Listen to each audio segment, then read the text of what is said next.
diary. How disorganized is that? And we've decided just to go live on Twitch. Jonathan, of course, is from the official Unity course over on Udemy. How are you doing, Jonathan? Good, good. How are you, Ben? Awesome. Just making sure that they can hear you. They can hear you. Okay, guys, Awesome. slam the chat if you're pleased to see the world's best Unity instructors join together on a stream. Awesome to be with you, Jonathan. I'm just going to announce over on our Discord that we're here, and I'll be with you. So, Jonathan, introduce yourself. Tell them what courses you've got on Udemy, how you got into this game, where you are in the world, all that sort of stuff. Yeah, definitely. So I have 3 courses on Udemy. I work directly with Unity Technologies to create some official courses. We have the Ultimate Guide to Game Development with Unity. We have a cinematography course. We also have a new 2D mobile games course that just got released. I am here in Atlanta, Georgia, so United States of America. And I'll be meeting Ben in person actually in about 3 weeks. We're going to Udemy Live together, which is a big convention for some of the top Udemy instructors. Awesome, Jonathan. And you are Jonathan Weinberger on our Discord channel, yeah?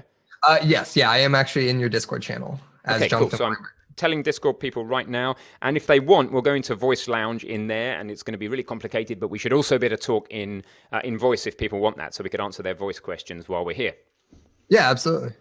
So, let's consider that. So, guys, in the Twitch chat, do we know who Jonathan is? Who has taken one of his courses? Just wait for the chat to wake up here. I'm sure it will in a second. We've got 40 people on Twitch and growing at the moment, so that's quite exciting. And we could dive in the Voice Lounge. Just got to think of the logistics of that. It probably means that we don't want to chat in both. Do you use the Voice Lounge over on Discord? Are you good to do that? Yeah. I mean, I've let me see on yours. So would you mute my mic on? Yeah, Twitch? probably mute your mic on. I'd probably mute your mic on here. Let me hop into your Voice Lounge. Hold on. Yeah. Okay. Okay, so I'm in your Voice Lounge. Okay, I'll be there in just a second.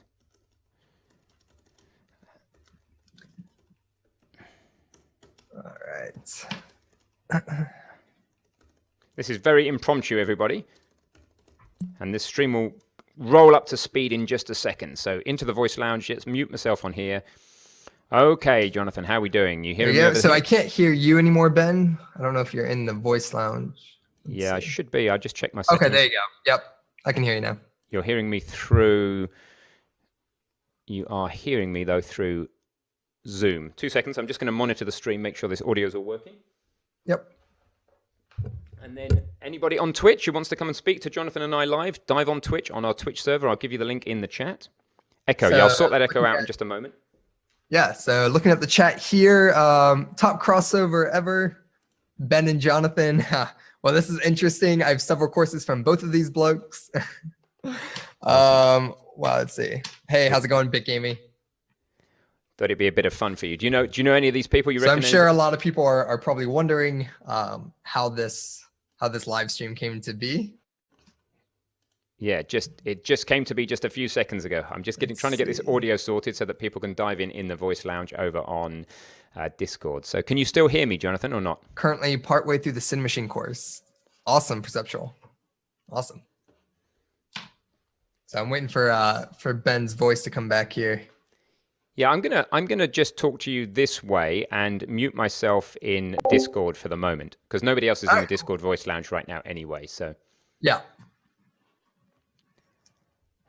And then once I've sorted it, I'll do an @everyone. I haven't actually done the @everyone on Discord yet, so it's a little complicated with the routing. Let me just have a look at this. So we've got Discord.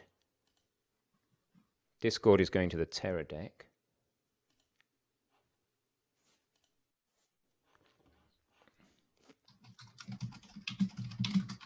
Let's see. Are you telling me you still can't hear me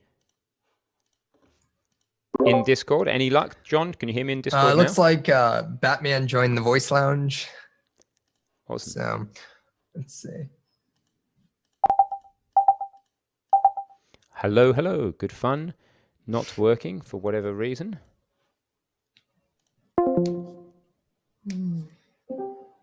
Okay, is that working in the Voice Lounge? Does not want to have any of that. No, a few problems over in that voice lounge, Jonathan. Not. Oh yeah, no worries. It looks like there's only one other in there right now. Batman's in there. It looks like Thorson just joined. Uh, yeah,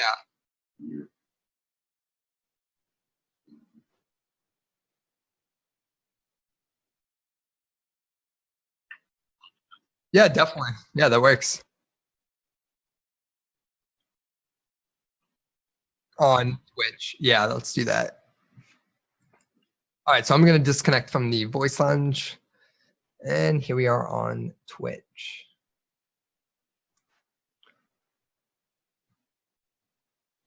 It says they have no sound for Ben on Twitch. Okay, guys, I think we're working. So we're going to forget the idea of talking over on the lounge. We should be okay. Can you hear me and can you hear Jonathan? And are we good? Basically, we need a couple of minutes to warm up a stream anyway, because while people dive in. And All good. Can they call you John, John? Yeah, absolutely. Yeah, John, Johnny, whichever, Jonathan, Johnny, whichever comes easier for you guys. So I was in the middle of streaming the prototyping of the RPG, and then I went for a break, and then when I was on my break, I realized I was supposed to be on a call with you. So I had a call with Jonathan. We got on well. We said, hey, why don't we just hop on Twitch right away and see how that goes. So that's where we are right now. That's awesome. Let's see here. Loud and clear. Okay, now good. Only John, can I call you? Okay. Now it's perfect. Okay, cool. So, guys, say hello to Jonathan. What would you like to see us collaborate on most? We've talked about 2 or 3 things. We've talked about the idea that we could collaborate to make the world a better place. Things we've thought about are game jams. Jonathan's already well off the ground with that. You guys are asking us for game jams. So game jams is an option. Something like a real-time strategy course in Unity is an option. And what was the third thing, Jonathan? The third major class of thing you remember we were talking about? We thought. Let's see. So we got game jams. We got that. It would be kind of, kind of what we could do to kind of bridge our communities together. Community engagement wise, what is it that you guys want to see? We talked about from a Unity course perspective, we could do RTS. We have a lot of requests for things like Age of Empires or a Civilization style game. And then obviously game jams. My community has been doing game jams for about once a month for the past 4 or 5 months. What are I believe there was another one. We get a lot of requests in my community for a MOBA style game or a PUBG style game. I think there would be an opportunity to collaborate there. Maybe a networking course in Unity. Yeah, and VR, you were saying people are asking you for VR. Right. We're constantly getting requests for Unity VR. We've got Unreal VR. We're currently saying to people, hey, go take the Unreal course and apply it to Unity, which they could, of course, do, but it'd be a lot of work. So right, yeah, absolutely. So there's room, definitely, there's definitely room for a collaboration of AR and VR projects in Unity. And if I shorten your name, John, Jon, is that what people do? Is that the thing to do, or? Yeah. People just shorten it to JON. Okay, so I'm going to put a little poll up and see what people think. So let's give them 3 or 4 options. So let's say massive game jams, a Unity real-time strategy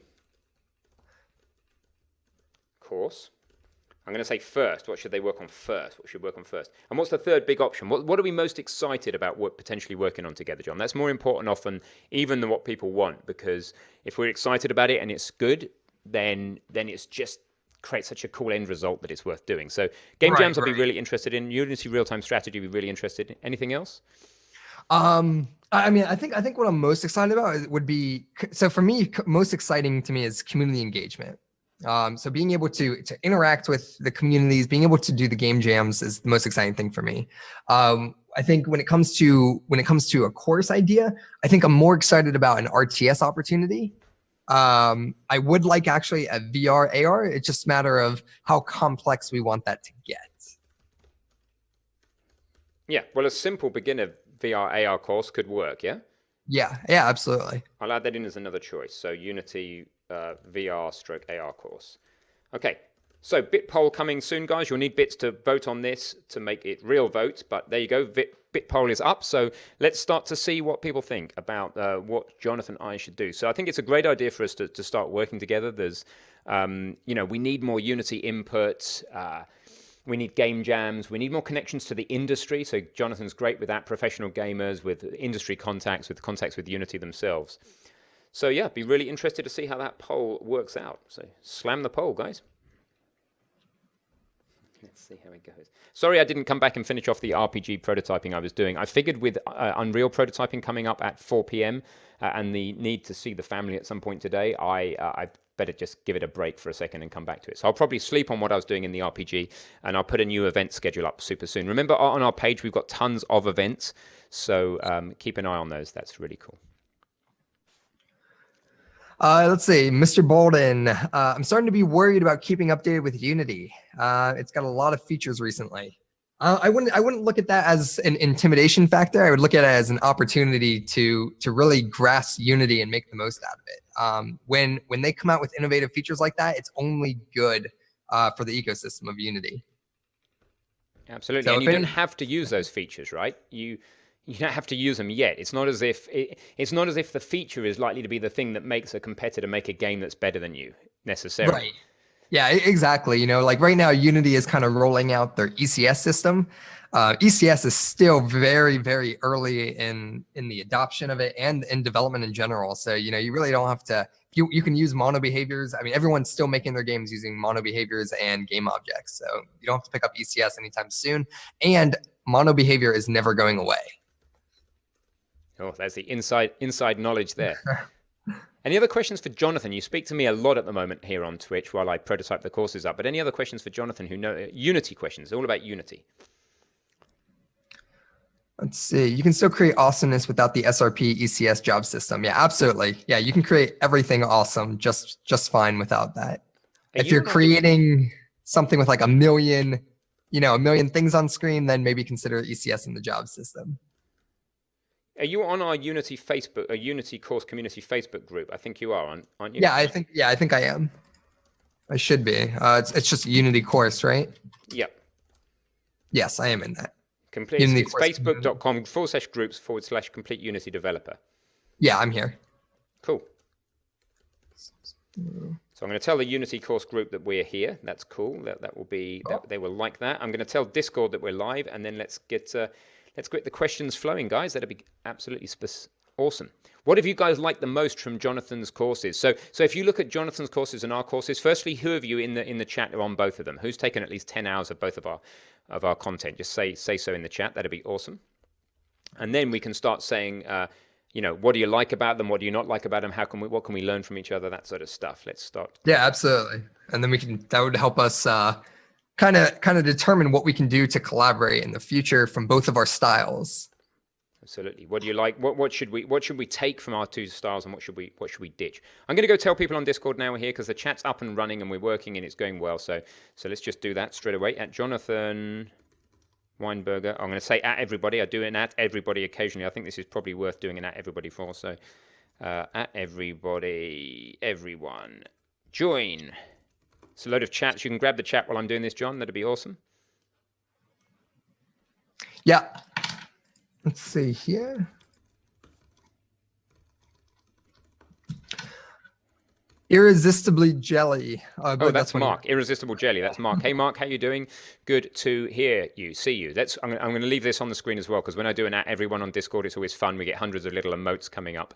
That's awesome. Even though it's not the busiest time of day, it's a reasonable time of day. Wake up the States.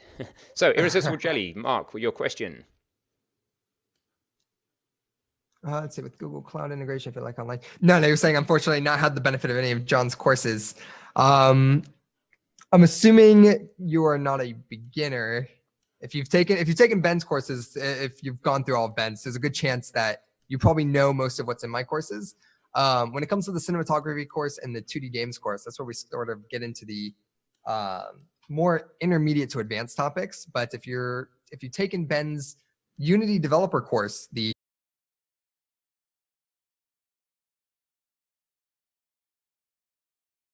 can use the Ultimate Guide to Game Development as like a refresher for that. Awesome. My Twitch message didn't go out for whatever reason. My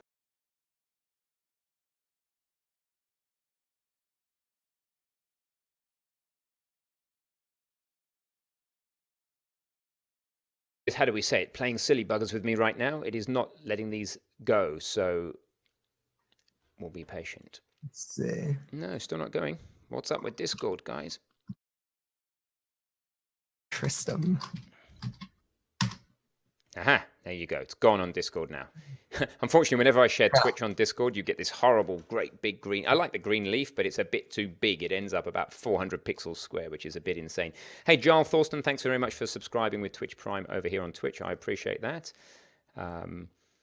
The stream is choking for you guys. All right, thank you for letting me know. Let me try and improve the stream quality for you right now. I'll just run through my pre-streaming checklist, and I'll be with you. So, Jonathan, what's your favorite new feature of Unity since Unity 2018? Probably Cinemachine. I'm a huge fan of timeline in Cinemachine, being able to create cutscenes for your video games. When we have a course on it, and I actually hated it during the development of the course, but I've grown to like really enjoy like the ins of cinematography. So really a big fan of Cinemachine. There's new storyboard features which allow you to just like overlay like a director's notes in your game and just bring that scene to life. So it's really cool. Also, since the movie, did you see the movie Ready Player One? Yeah, I haven't actually. It's on my list, and people keep telling me I should watch it. And clearly, you should definitely go see it. It's amazing. They use Unity to actually render some of the scenes and have the actors act out looking at certain virtual objects. Awesome. Yeah, it feels very remiss of me to not have watched Ready Player One yet, but I will get there. I will get there. It's on the list. I shall bug the wife to watch it really soon. Hopefully the stream will have settled down now, guys. That's the idea. Looking at the Twitch Inspector, it looks like it has. So we should be good. Yeah, so it was a dribble. So you've had Mark. Mark is one of our community, most strongest community members. He's one of our student instructors. He's an amazing guy. Awesome. Yeah, so having that rendered in Unity is pretty cool, right? Unless it looks rubbish. I don't know if it looks rubbish, does it? Or does it look great? Does what look rubbish? Oh, the stream? No. Does what's in Ready Player One look rubbish, or does it look great? Oh no, it's incredible. No, what's in Ready Player One is incredible. Yeah, that movie all around is amazing, and the fact that they were able to use Unity for set designs and all of that with the actors. I mean, it's really incredible. If you look on YouTube, you can find a behind the scenes where they show it off. And it's just incredible. One of the best things that's happening right now with Unity is that, yes, they're a game engine and you can use it to make indie games, but they're opening all these doorways now to automotive, to film. You can now use it for real world applications, So like just learning Unity and focusing on Unity as like games as like an interactive gateway to software engineering, the opportunities with Unity are just endless now. It's no longer just limited to the games industry, but it's opened up to other multi-billion-dollar industries. Well, we went to Epic invited us to an event in London at the BAFTA, the place they make the BAFTA awards, and it was amazing what they were showing, what they're doing with that. There were final pixels in Star Wars. Is it Episode 1? I think it's in Star Wars Episode 1. There are final pixels rendered in real time in Unreal in that film, which is pretty amazing as well. So it's amazing what games are really pushing into other industries, which is why we think that games are a great way of teaching people technology in general, despite the fact they don't sound serious. They're getting very serious and they're fun. Yeah. So what else do you need? You learn real programming and they're fun. So it's the way to go. Yeah, no, absolutely. I mean, it's just incredible. And today everything's all about real-time rendering. Graphics have come a long way in the past 10 years for both Unity and Unreal. Unreal has always been stepping it up in the graphics pipeline. But recently, Unity with the new scriptable rendering pipeline, I mean, with a little bit of work, you can get the same result, I think, of Unreal out of the box. Yeah, exactly. Unreal have just really polished what comes out of the box, but you don't need to do that much in Unity to get there and to remember that the speed of prototyping in Unity is so high that the time you're going to save on not waiting for C++ to compile, etc., you potentially invest that time in making the game look prettier, and you're on a winner. That said, there's a lot of tooling in this. So Jonathan's all about Unity, right? And Unity is our central pillar. And if we had to ditch everything else we do as GameDev.tv, we would ditch everything but Unity, because it really has the benefits of a lot of the benefits of the other engines. But having said that, there's a lot of stuff you just don't have in Unity. A lot of the AI behavior trees, the the way that you can do blueprint scripting in Unreal with no code, the speed of the C++. There's a whole bunch of stuff in Unreal that's amazing. There's a whole bunch of stuff in Godot that's completely amazing. A dynamic language, you start importing data structures. Things like that are so much easier. So don't be a one-trick pony. Look at other engines, but Unity, anybody who loves Unity is onto a winner because they are doing a great job at the moment. So. Yeah, no, I wholeheartedly agree. And that's also one of the benefits too. When Unity first came out and they offered Unity script, and Godot has GD script, which I believe is a variation of Python. Is that right? Yeah, it's quite like Python. It's a Python-like language, absolutely. Python-like. So you just want to be, I definitely want to be careful because, when you look at those, you want to use the real programming languages. Like C# is great in Unity because the language you're writing is C#. So it doesn't matter if you're working in Unity. You can go to Unreal and use C#, or I believe you can even go to Godot and use C#. And I believe the GD script is like Python, which is what Unity script was to JavaScript. But just, it's always good to keep it in mind that when you work with the actual languages, you're writing real code and that can be transferred to all the other engines, which is great. Yeah, I mean, not that Python's not a real language, though. Of course, it's one of the most popular languages. Oh, yeah, it's definitely one of those. So I'm just talking about the variation-wise, like how Unity script was like JavaScript, but not exactly. I'm not sure if GD script is the same. No, it's similar to Python. It's not exactly the same. So That's all cool. So have you done much with the ECS and job system yet, Jonathan, in Unity? Yeah. So I've done some simulations, done some things with the AI learning, the machine learning tools that they're really pushing out right now. My opinion on ECS is I'm not a big fan of the hybrid. I do like the pure, but I think it's honestly, if I had to estimate before you're going to start seeing wide adoption and push through with ECS, you're looking at about 2020 to 2021. So 2-3 years from now is when you'll start to see an adoption of it. Currently with ECS, it's so early in development that you can't even do collision detection with ECS unless you manually hard code the physics. So I think there's just a lot of development that's needed. There's a lot of helper functions that aren't supported at the moment that everyone's familiar with, like on trigger enter, on collision enter. Those don't exist in ECS at the moment. Awesome. Good feedback. Good feedback. So yeah, we tend to not jump on new features immediately that they come out because there's kind of no point. There's so much. The reason that people are not making successful games isn't that they're not jumping on, especially indies. They don't need ECS and God knows how many things on the screen. You just need to balance your capability, work on your weakest links, and get shipping some games and get on with it, and not worry about I'll start when the tooling's right. Just use the tooling you've got and do the best you can with it. Right? We can do so much better a job than we are currently doing at teaching you the basic tools that were there 10 years ago or 5 years ago. Don't worry too much about all the latest Flash stuff.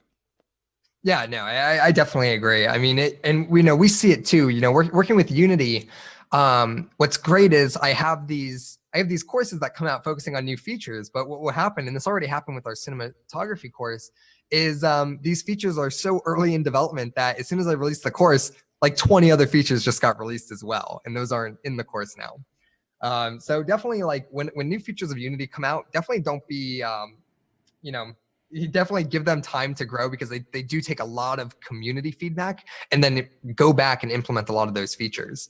But yeah, definitely focusing on and teaching on what's already established and what's steady is definitely the way to go. Otherwise, you're just constantly going to be updating. And from a time perspective, you and I know how time consuming it can be to maintain a course.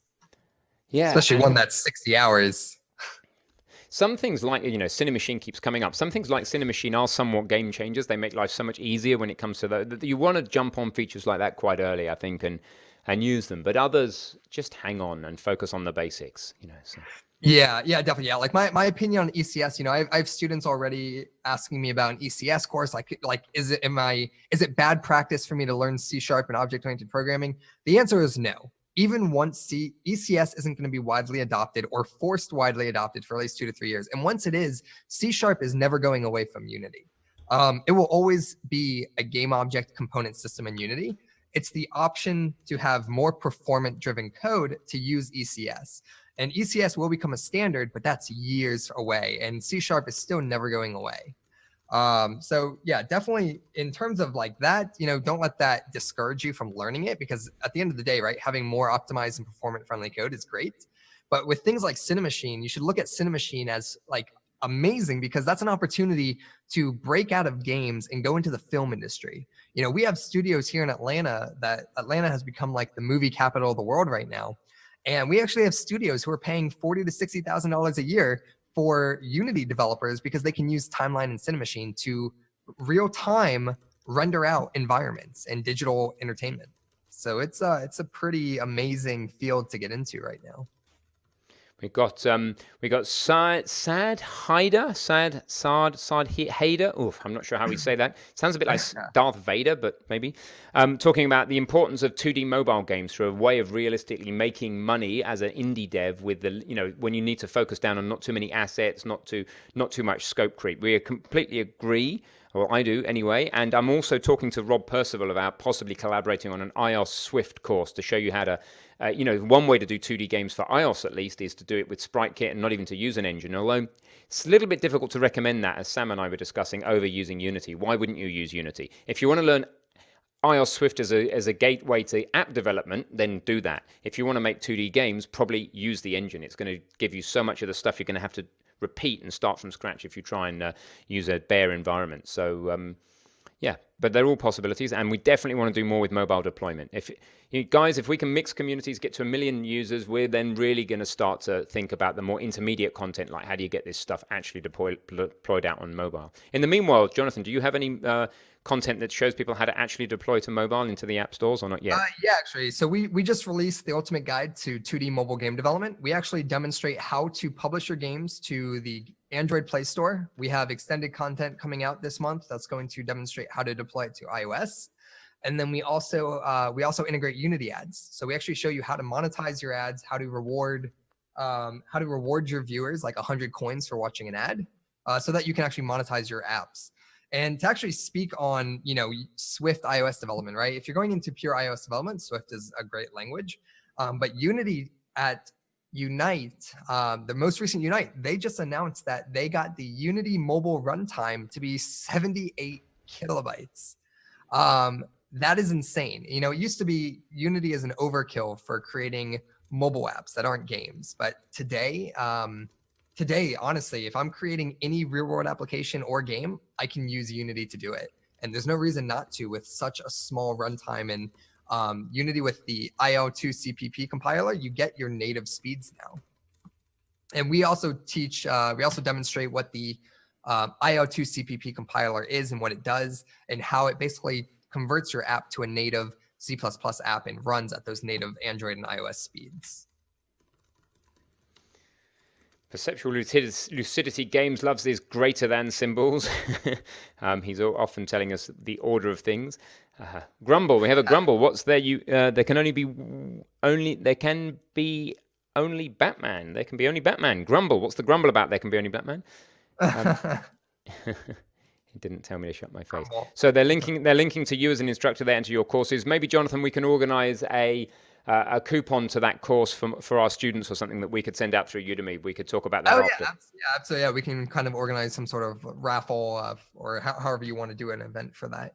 Yep, no worries. Absolutely. So this is a bit of an impromptu stream, guys. Snuck in between some RPG streaming and an Unreal stream that I've got coming up with Sam. We just thought we'd say hello, and basically we've got a poll up saying what's the major thing that you would like Jonathan and us to collaborate on. Just going to look at the results of that poll right now. Bit hard to interpret because some people are voting. In fact, somebody's voted with 1,000 bits. Thank you, whoever did that. Some people have voted with 100 bits. So we have 1111 votes for massive game jams, but that really means 1,001 It actually means just 13 votes for that and 12 votes for Unity real-time strategy. Although the fact that somebody has spent 1,000 bits means they're really, really keen on the game jams. So, John, it looks like between game jams and real-time strategies, we can talk offline, Jonathan and I, and in Udemy Live about the idea of maybe working together on game jams later in the year. Jonathan's already doing it. Maybe we can join forces and make them bigger, better, harder, faster, stronger. Yeah, definitely. No, I think there's a lot of opportunity to bridge the connection of our communities and kind of create these ultimate game dev events. Absolutely. Somebody's saying, pay for more votes. What is this? US Congress? Which It's pay for more votes. That's funny. I know.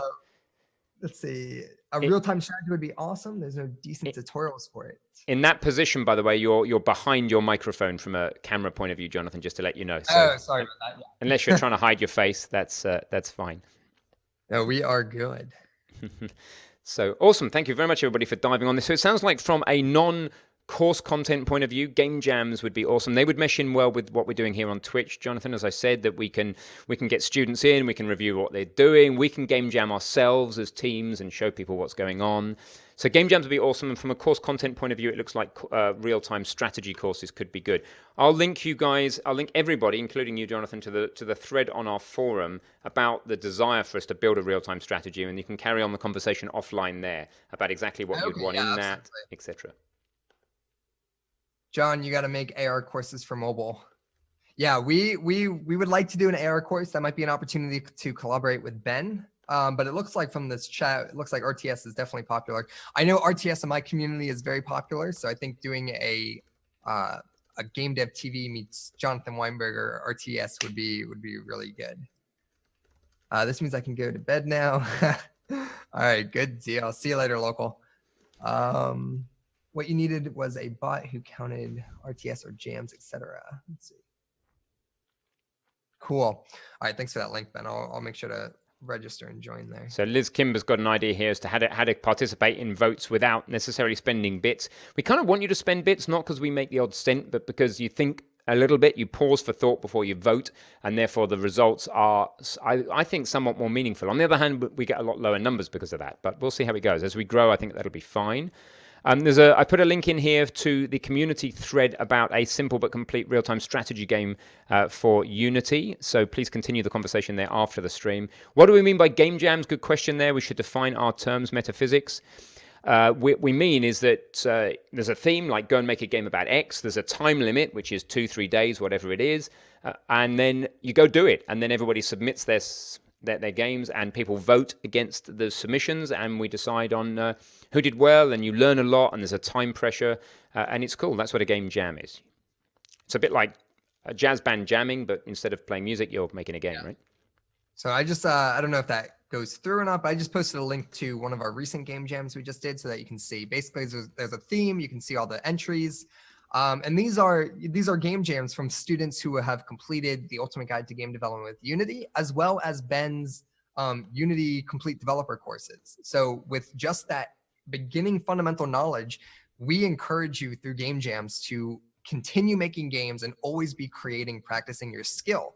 At the end of the day, if you want to make it in the games industry or as a software engineer in the real world, a corporate world, you have to practice. Programming is a skill. And, you know, Ben's motto is teaching game development the fun way, or teaching programming the fun way. And there's no better way to do that than through game jams. Yeah. So watch out for game jams in the winter. I think we probably have got enough of a community size now that we could run just a GameDev.tv or just a GameDev jam. You probably can't call it GameDev jam because all game jams are game. Maybe we could, but a GameDev.tv jam.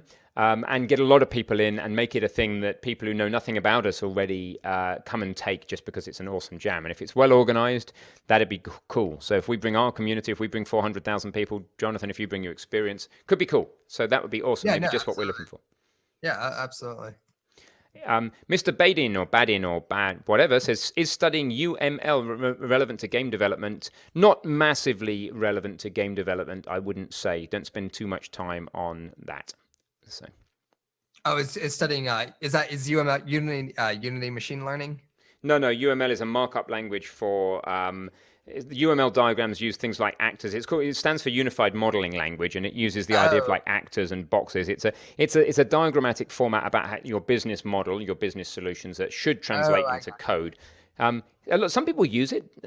Some people hate it. There you go. There can be only Batman hates it.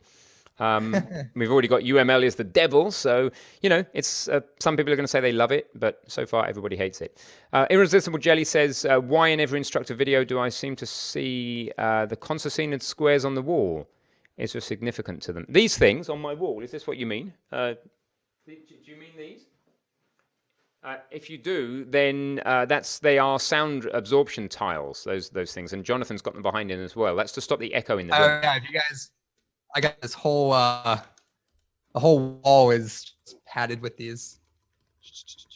So Perceptual Lucidity wants to know the story of how we're talking rather than fighting. Well, Jonathan reached out to talk to me and share ideas ages ago. I was too busy, didn't get around to it. But I've said to Lucy all along, our assistant and the lady who deals with all the marketing, and Lucy's just awesome. She deals with the whole community, evangelist, whatever you want to call it. She doesn't have a title, but she has awesome capabilities. She organized us a meeting, and we chatted and we got on and we thought, hey, why don't we just jump on Twitch and see what people think? So I've got a question from Irresistible Jelly.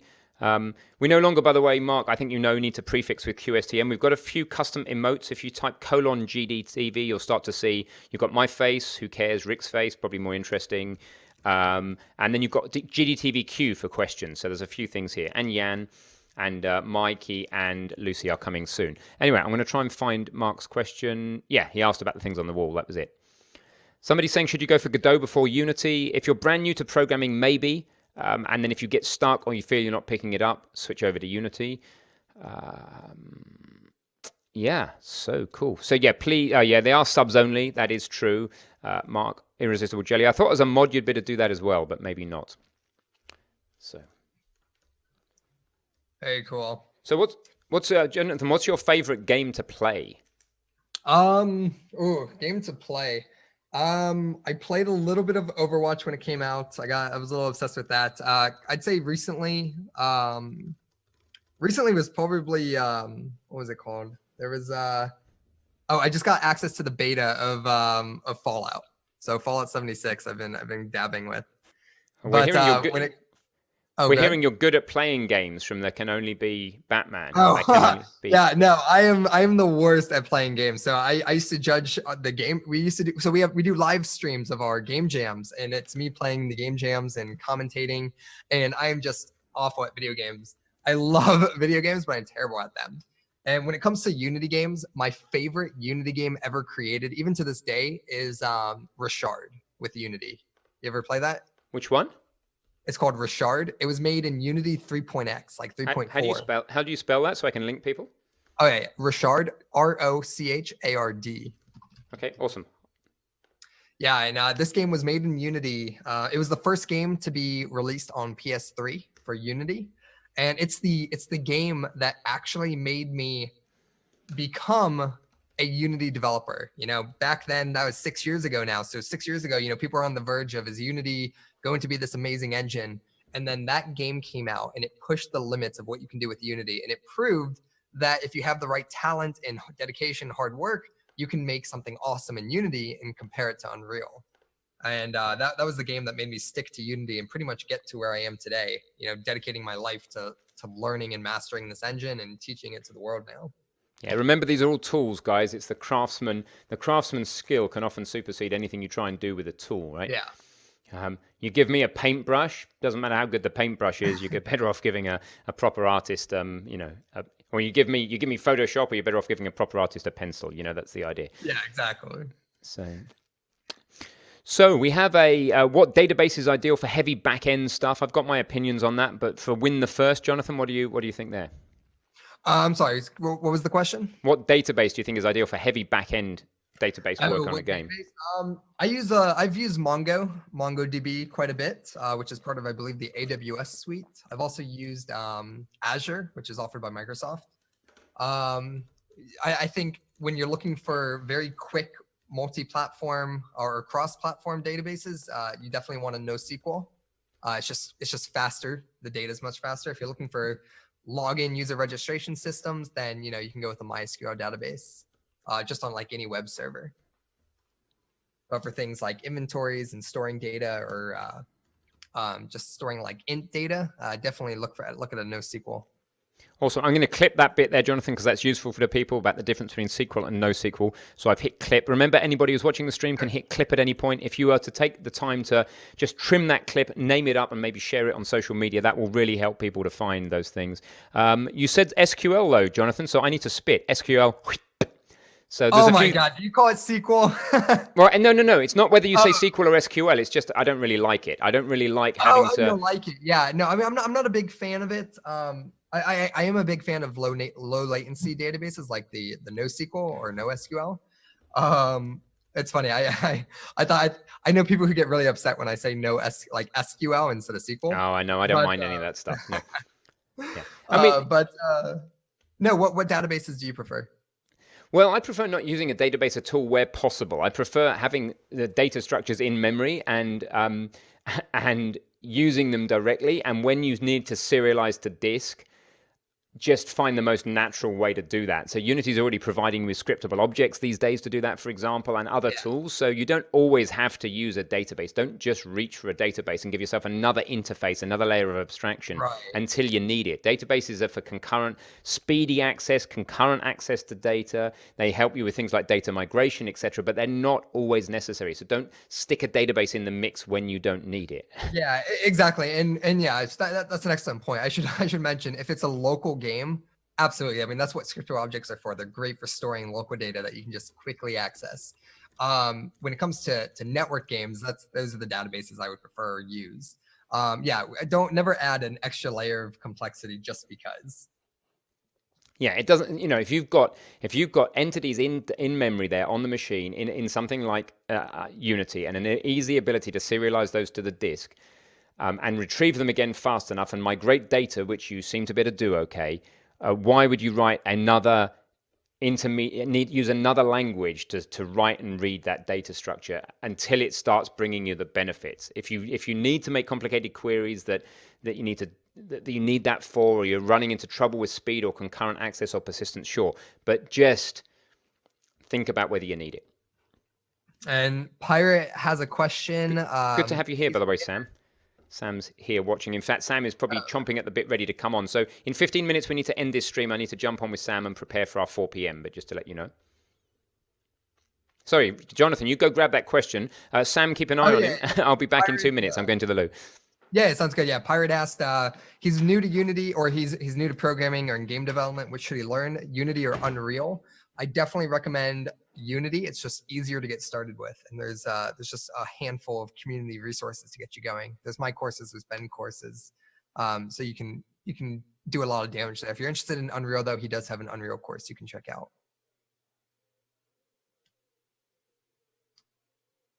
Let's see.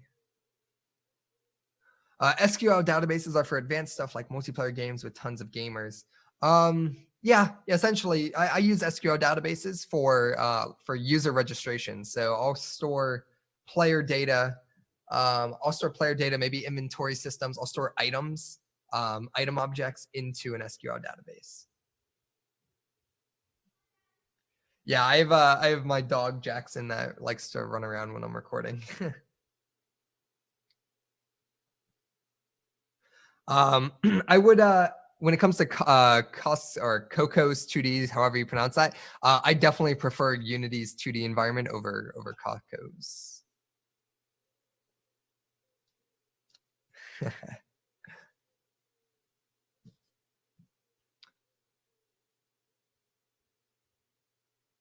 me see.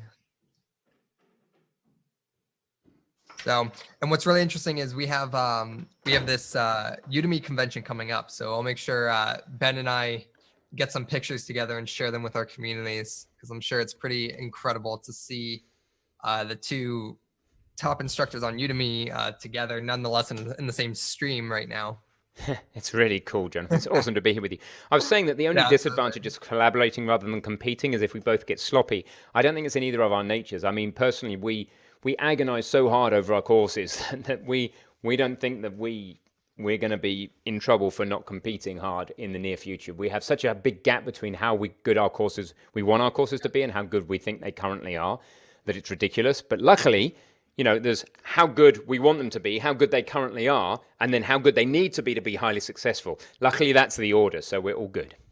Yeah, no, absolutely. I mean, Ben and I think we both have a very clear understanding of how important quality is on Udemy. And with Udemy getting larger and larger, with new instructors coming on board, the only way to maintain those top positions is to have the highest quality. And Ben and I being competitors is always going to keep us at that top level. But that doesn't mean that we can't work in a community environment to create a collaboration of community engagement where really you guys benefit. Yeah, I mean, there are tens of millions of people around the world who need to learn to code and are learning to code and wanting to learn to code. And between Godot, Unity, and Unreal, and the game and the other things the game engines had to offer, you can learn a reasonable subset of what is needed to be learned out there in the coding industry. Not all of it by any means. There's a lot of stuff missing, but it's really exciting what we can teach in this through this fun medium. So that's pretty cool. Yeah, we ought to do a massive AMA, properly planned sometime with all of us on, with Jan, Mikey, Rick. So Rick can cover game design. You can cover Unity. I'll cover taking everything off track and just distracting people and being a definitely. I would love to do that. Yeah, absolutely. We should definitely plan that. I'm not sure exactly when we can do that. I don't know if Mikey's on the stream. I think it's unlikely if Mikey's on the stream, and Rick will definitely be asleep. But we could stab at a time.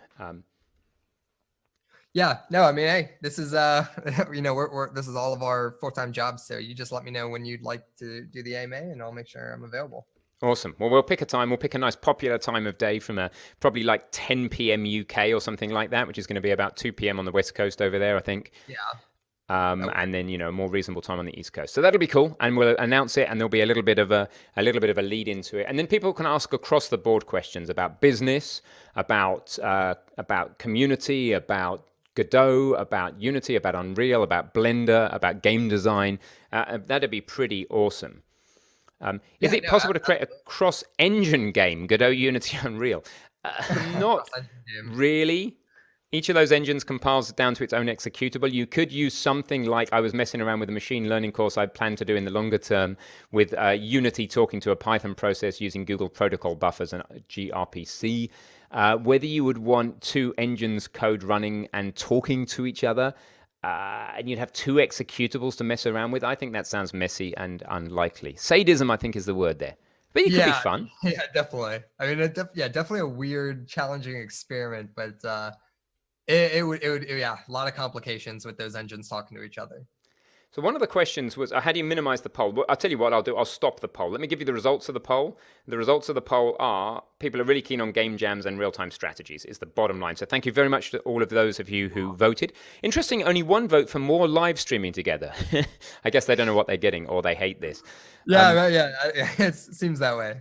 You were blocking my beautiful face. Oh, I see. It was blocking my beautiful face. I'm not sure about that. My aging face. It's doing fine, though. So one of the questions was what microphones we're using randomly. All our gear's below the stream. This is a Rode Podcaster. This is the USB variety. I like it for its simplicity. There's only one volume level, which is the volume on the Mac. That's it. You, I think, are using the Rode Podcaster Pro or something there, or yes. Yeah, it's the exact same version. It's just the Pro caster. Instead of the USB, it requires an XOR and an amp to function. Yeah, so that has some benefits to it. It's black for a start. That's a benefit, and and also you've got a little bit more control if you've got multiple microphones in the same room, different people. But now you've got what, 3 volume levels to think about at least. Yeah. So I have 3 volume levels, 3 recording styles to focus on, whereas yours is kind of just plug and play. Mine allows me to do a little bit more recording options. Not necessarily. I don't even use them honestly. I would have preferred the plug and play one. I would have preferred, but I was sent the XOR one. Oh, I don't use the for it, but yeah, both of them are excellent mics. So there's one more to consider. So grab a question while I grab another mic, John. Oh yeah, is it the Snowball or the Yeti? I have a friend which made a successful multi-player. It's not the Snowball or Yeti. It's this puppy here, which is the NT USB. This is Mikey's mic. So this is a electret rather than condenser mic, I think is the right way around. And it's going to pick up a lot more background noise, but if you're in a quiet environment, it has the benefit is it works much further field. This thing I'm using, if I'm here, it's this volume. If I'm here, it's this volume. So this is a good mic as well. All of these compared to the Yeti and the like, the things with things like the Yeti is they don't have good damping. So if I bang this mic now, that's really annoying, right? And what this anti-vibration mount here is absorbing that, and then we both have these arms that go off and connect to our desk. So some sort of anti-vibration is quite important. Very cool. It's a great. Both of I'm a big fan of the Rode Procasters and Podcasters. They're great mics. I mean, the quality is always crisp, and they never fail. Dynamic versus condenser. That's right, Jan. Thank you.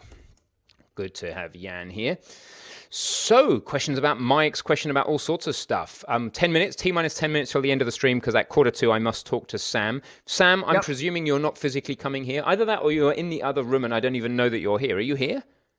I don't think you're here, but sometimes people turn up. I've got my on-air sign out the thing, and then they're like joining in the chat, and I'm like, when's this guy going to turn up? And they're actually in the room. But I think Sam's planning on doing this remotely. So... when you slapped the mic, my dog thought someone was at the door. You woke up the child. Sorry, local nerd. Well, we won't be seeing a subscribe sign next to you anytime soon. Never mind. What games have you created, Jonathan? So I used to work for Adult Swim, and I used to make video games for Cartoon Network's sister company. So I worked on like games like Rick and Morty, Jerry's Game, Super Mega Coin Squad on Steam, Duck Game, which is my favorite game of all time. Duck Game is like Super Smash Bros, but with ducks. And then I only worked in video games actually as my career for about a year. After Adult Swim, I started working for an augmented reality tech startup creating real world applications for Coca-Cola, AT&T, ThyssenKrupp, GE, and big corporate clients. That elevator pitch just flowed out there. It was great. You could tell he'd said that 1,000 times. Yeah, right, exactly. Yeah. So I've had the opportunity to work on some big games, but then my corporate world career took over. And that's the perfect demonstration, by the way, of how what Ben and I teach as game development can carry over seamlessly to the corporate world in software engineering. So, and then now I work with Unity to create courses full time, and I help manage and grow my community, and that's kind of what stemmed this live stream, is to get with Ben and figure out what we can do to collaborate and make the best ultimate game development stuff we can. Mark is so funny. So Remy waking up the dog, which woke up the baby. Mark says, technically the dog woke the child, so Ben is only liable for the dog, although we can counter on the grounds that the dog is daft. Ben's legal advice team. Thank you very much. That's awesome. So guys who are watching the stream, get ready on your clip buttons, because we're going to do something very embarrassing now, and Jonathan has no idea what's coming. You know what happens when we get about 40 minutes into a stream? What do I start saying? I start saying we've been standing up, sitting down too long. So we're all going to stand up and do a little stretch. And you, Jonathan, we've got to get up, move our bodies. We're all fit people here. So it's going to be a stand up and just circles with your arms just to keep your thoracic spine moving. A bit further back in the room, Jonathan, we need to see what you're doing. We've got to make sure your form's good. Yeah, right. We're trying to see, did Jonathan put on pants for this meeting? I was tempted to wear a suit and tie. You see, you're not the only person who jokes about whether they wear pants, but somebody who works from home only showing the top half of their body, that can happen. So that's good for the thoracic spine. The other thing that's good is this. Yeah, right. You put your hand down like that, pull your fingers back, and give your arm a bit of a stretch. That's an important one there.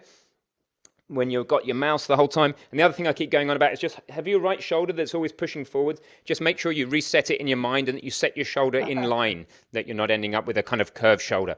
So a little bit of that, maybe jumping on the spot if you really want to look silly and really want to get people clipping this stream and saying, what on earth are these two fools doing? Hey, star jumps, that's good. Anything to get the heart moving, get going. Remember, squats are good too. So thanks, Jonathan, for being a good sport with that. I didn't do that just for your sake. We do that on most of our streams. No, it's all good. Did Jonathan work on Robot Unicorn? Yes. So I actually did a skin of Robot Unicorn. So I got to do the Full Metal one, which uses like the soundtrack from I can't remember their Metal TV show. But yes, I did the metal skin of it. Old Grumpy Gamer is alluding to streaming naked. That's one of those things that you can't unimagine. Thanks very much for that. Yes, Full Metal Alchemist. Ben teaches game dev yoga. Yeah, that could happen. We do yoga. Yoga's been done. We've lost many a potential instructor when they turn up at our house finding us all doing yoga in the garden at 4 p.m. Scantily dressed. Not a good sight. Not a good sight at all. So MBT Shock says, how long did it take for you to learn Unity? Because I'm having some trouble wrapping my head around it. MBT Shock, if you're struggling with Unity, do consider Godot just as a starting point, because all these engines, Unity, Godot, and Unreal, have the same or similar basic paradigms to them. So start with the one that you vibe with the most. If you're a veteran C++ developer, you should probably start with Unreal because you're already there with the language, right? You've just got to work out how a game engine works. If you're new to coding altogether and you're new to game development, Godot is one of the easiest to get into. Super intuitive, does a lot of information hiding, only shows you what you need to know. And Unity, from a how easy is it to learn standpoint, I would say is the firm middle ground. So in your case, finding it hard to start, jump back one, try Godot. Different people start in different places. I've got this joke. If I can remember the joke, it goes like this. But there's an element of truth to it. Is that Unity is better than Godot, and Unreal is better than Unity, but Godot is better than Unreal. And it's just like these three snakes biting each other's tails, because, I mean, genuinely, Unity's better than Godot, right? It can do more than Godot. Unreal can do more than Unity can. But by the time you get all the way around to Unreal, it's so hard to use and so slow to use in some respects that Godot's better than Unreal. So just bear that in mind. Yeah, silly little. We should do a little snake. Somebody should draw us up a snake of, right? Of these three things eating each other. Yeah. That's funny. Paper, rock, scissors of game dev. That would actually be cool, doing a live stream with you and Yan or whoever. Okay, well let's do it real quick. So we're going to have how do we do Unity? How do we do rock paper scissors with our fingers for those three engines? So Godot. Unity would be like the Unity. I think is the T for Unity, U for Unreal, and G for Godot. Yeah, that works. Okay, so Unity's better than Godot. Unreal's better than Unity, but Godot's better than Unreal. Let's go for it. Ready? So it's T for Unity, U for Unreal, and G for Godot. Okay, let's go. So we're going to do this 3 times. Ready? So Unity, Godot, Unreal, go. 1, 2, 3, boom. Oh, match. Okay, one more. Let's go again. 1, 2, 3, boom. Go. Oh, matched again with Psychic. Okay, 1, 2, 3, boom. So you've cracked out Unity. I've cracked out Unreal. I win. Okay, so it's 1 to Ben. We'll go for the best. First to 3. Okay, 1, 2, 3, go. Godot.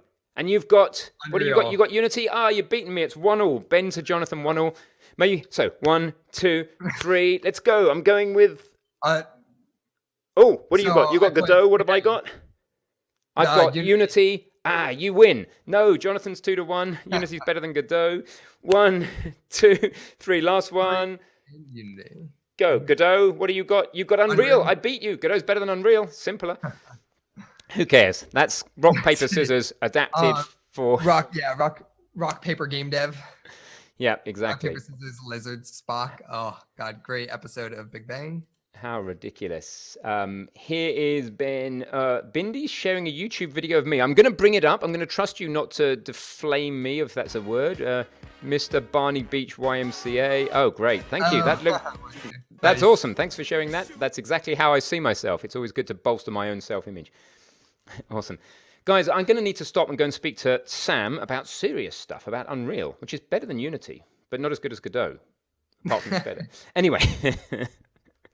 Let's not have engine wars. Guys, you've been awesome. Thank you for being here. Thank you to Ben's community who may have joined us for the first time. Remember, we have a very thriving community forum. Huge amount of chat and discussion going on over there. Remember that we have an active Discord server that I've just put a link to as well. Join that. Have fun. Up to 3,500 people on there at a time. Remember, we got a bunch of courses on Udemy. You know that. Follow me on Kickstarter because there'll be another one coming at some point, but not till I finish this freaking RPG. No, I love the RPG. Don't get me wrong. I think that's probably it. Cool. What's the dog called, dude? This is awesome. Thanks, hold on. Either you've got a dog with a really, really long tail, or you've got 2 dogs. Oh yeah, so there are 2 dogs here right now. I'll let you guys see them. So right here is this is Brandy and Latte. Okay. So Brandy's on the floor there. Latte's on the couch over there. You guys can see her.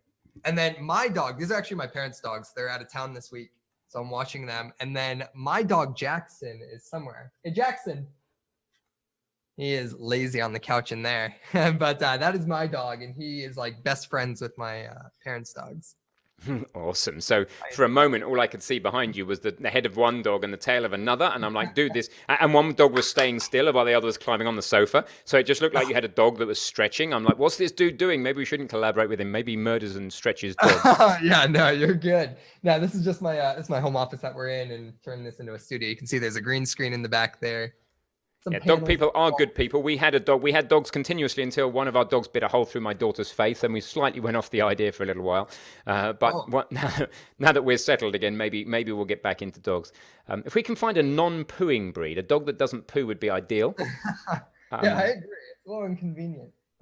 So Made in Europe says, how will we change the Blender course with a new update from Blender? A lot, don't worry. Check out our Twitch events. You will see that we've got tons of events coming up, one of which is Blender. John, if you could slam in the chat a couple of links to your courses so that people know where to find you, that would be awesome. Don't worry, absolutely. we'll all be back live on stream at some point in the near future. And thank you for being here. I'm going to go and speak to the esteemed Patuzzi now on Zoom, Sam, in our normal Zoom room, which is this one, actually.